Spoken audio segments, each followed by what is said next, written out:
ঝামেলা করেছে।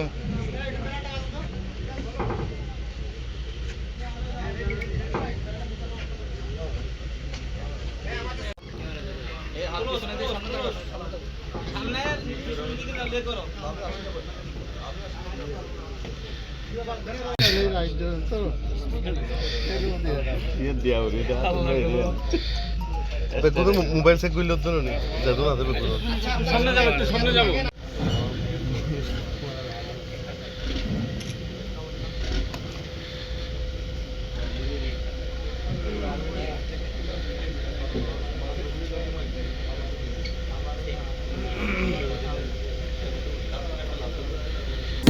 দেশের মানুষকে প্রতিদিন সুরক্ষিত রাখার প্রত্যয় নিয়ে এলো সেফ রাউন্ড সুইচ।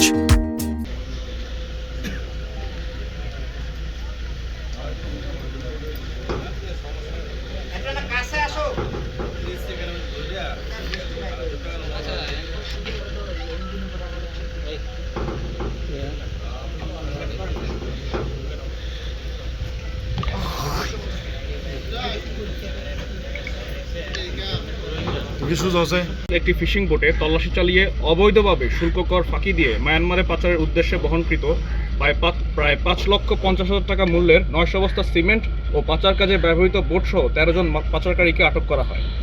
পরবর্তীতে আটককৃত বোট মাঝি চাঁদ মিয়ার দেয়া তথ্যের ভিত্তিতে একই দিনে বিকাল 5টায় কোস্টগার্ড ও র্যাব 15 CPC-2 এর সমন্বয়ে যৌথ অভিযান পরিচালনা করে কক্সবাজারের উখিয়া বালুখালী সংলগ্ন এলাকা হতে মায়ানমারের পণ্য পাচারের অন্যতম মূল হোতা মোহাম্মদ আজিমুল্লাহকে আটক করা হয়। আটককৃত মোহাম্মদ আজিমুল্লাহ কক্সবাজারের উখিয়া বালুখালীর রোহিঙ্গা ক্যাম্পের বাসিন্দা এবং প্রাথমিক জিজ্ঞাসাবাদে জানা যায় সে দীর্ঘদিন ধরে মায়ানমারের নিত্য প্রয়োজনীয় পণ্য পাচারের সাথে জড়িত।